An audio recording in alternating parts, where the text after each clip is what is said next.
Friends, ఈ మధ్య మీరు విక్రమ్ మూవీ చూసే ఉంటారు. చూడకపోతే ఒకసారి వెళ్ళి చూడండి. అయితే ఈ మూవీలో ఉన్న ప్రతి ఒక్క ఆర్టిస్ట్కి ఒక ఎలివేషన్ అనేది ఇచ్చి పడేశారు. అయితే ఈ మూవీలోని ప్యాబ్లో సంతానం గురించి మీకు తెలిసే ఉంటుంది. అయితే ఇలాంటి వ్యక్తే రియల్ లైఫ్లో కూడా ఉన్నాడు. అతనే ప్యాబ్లో ఎస్కోబార్. ఈ సాంగ్ ద్వారా ప్యాబ్లో ఎస్కోబార్ కొంతమందికి తెలుసు. ఆ సాంగ్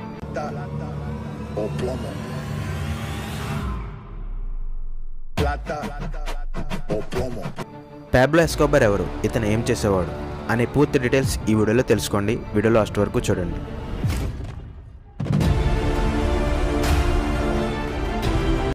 ప్యాబ్లో ఎస్కోబార్ 1 డిసెంబర్ 1949 రియానా గ్రోలో, కొలంబియాలో పుట్టాడు.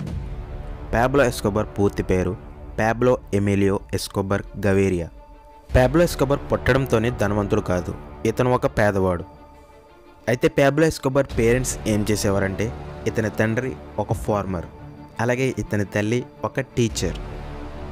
ప్యాబ్లో ఎస్కోబార్ హై స్కూలింగ్లో చేరిన ఒక 3 వీక్స్లోనే మానేశాడు.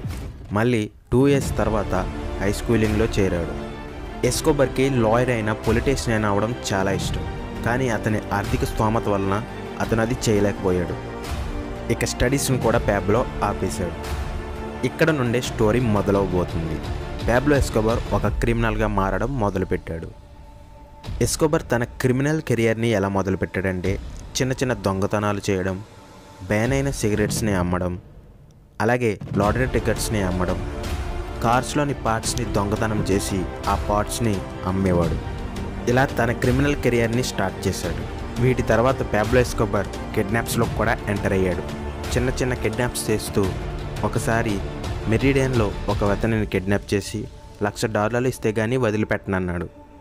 అయితే ఆ అమౌంట్ని ఇచ్చినా సరే అతనిని చంపేశాడు. 1970లో ఎస్కోబార్ డ్రగ్ మాఫియాలోకి ఎంటర్ అయ్యాడు. ఇక్కడ నుండి ప్యాబ్లో ఎస్కోబార్ జీవితం ఒక మలుపు తిరిగింది. మెరిడియన్లోని ఇల్లీగల్ స్మగ్లింగ్ చేస్తున్న ఒక వ్యక్తి దగ్గర పనిలో చేరాడు.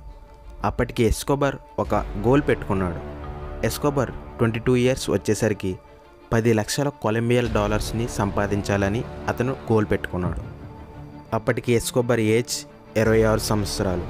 అతను సంపాదించింది ఎంతో తెలుసా? $100 మిలియన్. అంటే తన గోల్స్ కన్నా 10 రెట్లు ఎక్కువ సంపాదించాడు. అంటే మీరు అర్థం చేసుకోవచ్చు ఎస్కోబార్ డ్రగ్ మాఫియాలో ఎంత ఎత్తుదిగుతున్నాడు అని. కొలంబియాలోని ఫస్ట్ డ్రగ్ డీలర్ అయిన ఫేబియో ఒక సంవత్సరానికి 40 నుండి 60 కేజీల కొకైన్ని సరఫరా చేసేవాడు. 1975లో ఎస్కోబార్ ఫేబియోని చంపేశాడు. తన మొత్తం బిజినెస్ని ఆక్రమించాడు. ప్యాబ్లో ఎస్కోబార్ ఇలా చేయడంతో డిపార్ట్మెంట్ ఆఫ్ సెక్యూరిటీ వారు ఎస్కోబార్ మీద నిఘా పెట్టడం స్టార్ట్ చేశారు. అది మే 1976లో డ్రగ్ మాఫియా కేసులో డిఓఎస్ వారు ఎస్కోబార్ని అరెస్ట్ చేశారు. అప్పుడు ఎస్కోబార్తో పాటు అతను స్మగ్లింగ్ చేస్తున్న 39 కేజీల కొకైన్ని సీజ్ చేశారు.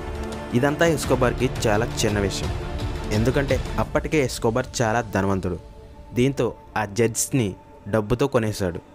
ఎస్కోబార్ బయటికి వచ్చిన వెంటనే ఎస్కోబార్ని పట్టుకున్న ఆఫీసర్స్ని చంపేశాడు. తర్వాత ప్యాబ్లో ఎస్కోబార్ డ్రగ్ మాఫియాలో ఎంతో ఎత్తుదిగాడు, ఎంతో డబ్బు సంపాదించాడు. ఇంత డబ్బు సంపాదించి ప్యాబ్లో ఎస్కోబార్ ఒక చిన్న ఇంట్లో ఎలా చనిపోయాడో పార్ట్ 2 వీడియోలో తెలుసుకోండి. ఈ వీడియో మీకు ఇన్ఫర్మేటివ్గా అనిపిస్తే వీడియోని లైక్ చేయండి. అలాగే మీలో ఎవరైనా మన ఛానల్ని ఫస్ట్ టైం చూసినట్లయితే ఛానల్ని సబ్స్క్రైబ్ చేసి పక్కన ఉన్న బెల్ ఐకాన్ ఆన్లో పెట్టుకోండి. పార్ట్ 2 వీడియోలో మళ్ళీ కలుద్దాం. Until then, bye.